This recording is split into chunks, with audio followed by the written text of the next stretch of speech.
오늘 함께 읽으실 말씀은 창세기 10장 1절에서 32절까지의 말씀입니다. 노아의 아들 셈과 함과 야벳의 족보는 이러하니라. 홍수 후에 그들의 아들들을 낳았으니 야벳의 아들은 고멜과 마곡과 마대와 야완과 도발과 메섹과 디라스요. 고멜의 아들은 아스그나스와 리박과 도갈마요. 야완의 아들은 엘리사와 달시스와 기띔과 도다님이라. 이들로부터 여러 나라 백성으로 나뉘어서 각기 언어와 종족과 나라대로 바닷가의 땅에 머물렀더라. 함의 아들은 구스와 미스라임과 북과 가나안이요. 구스의 아들은 스바와 하윌라와 삽다와 라하마와 삽드가요. 라하마의 아들은 스바와 드단이며 구스가 또 니므롯을 낳았으니 그는 세상의 첫 용사라. 그가 야훼 앞에서 용감한 사냥꾼이 되었으므로 속담에 이르기를 아문은 야훼 앞에 니므롯같이 용감한 사냥꾼이로다 하더라. 그의 나라는 시날 땅의 바벨과 에렉과 앗갓과 갈레에서 시작되었으며 그가 그 땅에서 아수르로 나아가 니느웨와 르호보딜과 갈라와 및 느니에와 갈라 사이에 레센을 건설하였으니 이는 큰 성읍이라. 미스라임은 루딤과 아나밈과 르아빔과 낫두임과 바드루심과 가슬로임과 갓도림을 낳았더라. 가슬로임에게서 블레셋이 나왔더라. 가나안은 장자 시돈과 헷을 낳고 또 여부스 족속과 아모리 족속과 기르가스 족속과 히위 족속과 알과 족속과 신 족속과 아르와 족속과 스말 족속과 하맛 족속을 낳았더니 이후로 가나안 자손의 족속이 흩어져 나아갔더라. 가나안의 경계는 시돈에서부터 그라를 지나 가사까지와 소돔과 고모라와 아드마와 소보임을 지나 라사까지였더라. 이들은 함의 자손이라. 각기 족속과 언어와 지방과 나라대로였더라. 셈은 에벨 온 자손의 조상이요 야벳의 형이라. 그에게도 자녀가 출생하였으니 셈의 아들은 엘람과 아스루와 아르박삿과 룸과 아람이요. 아람의 아들은 우스와 훌과 게델과 마스며 아르박삿은 셀라를 낳고 셀라는 에벨을 낳았으며 에벨은 두 아들을 낳고 하나의 이름은 벨렉이라 하였으니 그때의 세상이 나뉘었으며 벨렉의 아우의 이름은 욕단이며 욕단은 알모닥과 셀렙과 살마웻과 예라와 하도람과 우살과 디글라와 오발과 아비마엘과 스바와 오빌과 하윌라와 료밥을 낳았으니 이들은 다 욕단의 아들이며 그들이 거주하는 곳은 메사에서부터 스발로 가는 길의 동쪽 산이었더라. 이들은 셈의 자손이니 그 족속과 언어와 지방과 나라대로였더라. 이들은 그 백성들의 족보에 따르면 노아 자손의 족속들이요 홍수 후에 이들에게서 그 땅의 백성들이 나뉘었더라. 아멘.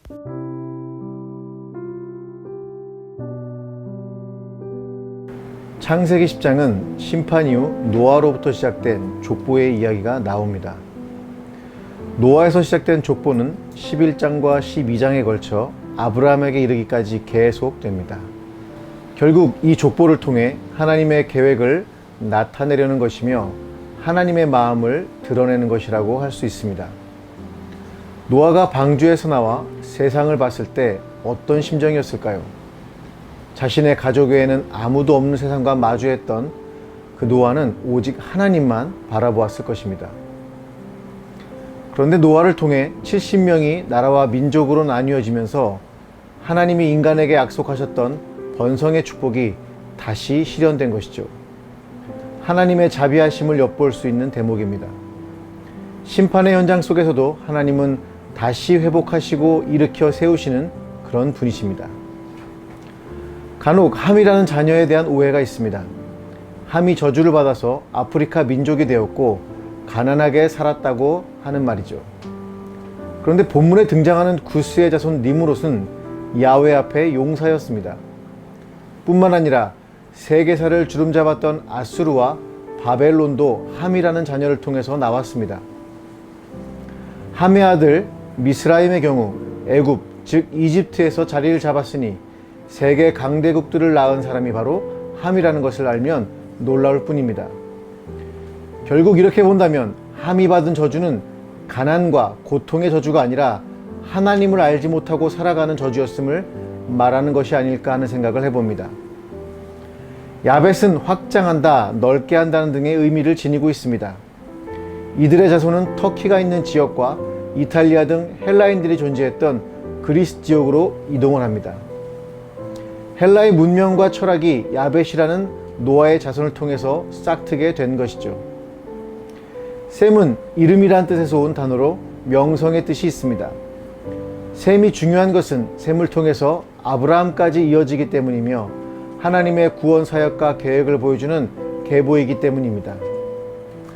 아브라함은 이후에 이스라엘 민족의 조상이 되고 다윗 왕과 예수님에게까지 이어지는 구원사의 중요한 흐름을 형성하게 됩니다. 결국 아브라함의 복을 받게 될 이방인인 우리에게까지 이어지는 것이라고 할 수 있겠습니다. 이처럼 셈은 히브리 문명이 동토하는 데 중요한 인물이었습니다. 과연 하나님은 노아의 계보를 통해서 무엇을 말씀하고 싶었을까요? 사도행전 17장에서 사도 바울은 아레오바고 법정에서 이런 설교를 합니다. 인류의 모든 족속을 한 혈통으로 만드사 온 땅에 살게 하시고 그들의 연대를 정하시며 거주의 경계를 한정하셨으니 이는 사람으로 혹 하나님을 더듬어 찾아 발견하게 하려 하심이로되 그는 우리 각 사람에게 멀리 계시지 아니하도다. 족보는 하나님이 우리가 하나님을 찾을 수 있도록 하기 위한 보조적인 장치입니다. 하나님이 얼마나 우리를 사랑하시는지를 보여주는 것들로 되어 있습니다. 비록 심판으로 멸망당한 인류가 있었지만 하나님은 포기하지 않으시고 당신의 백성들을 선택하시고 부르시고 있다는 것을 보여줍니다. 우리가 하나님을 포기한다 해도 그분은 우리를 포기하지 않으십니다. 이 사실 하나를 믿고 오늘 하루도 멋지고 행복하게 사시기를 축복합니다. 기도하시겠습니다. 하나님 감사합니다. 아무리 잘못하고 죄 지은 우리라도 다시 사랑해 주시고 죽기까지 믿어주셔서 감사합니다. 십자가가 단순한 괴로움이 아닌 주님의 사랑이 경험되는 자리가 되게 하시고 오늘도 우리를 택하시고 부르시는 하나님의 사역을 받아들이게 하여 주옵소서. 예수님의 이름으로 기도드립니다. 아멘.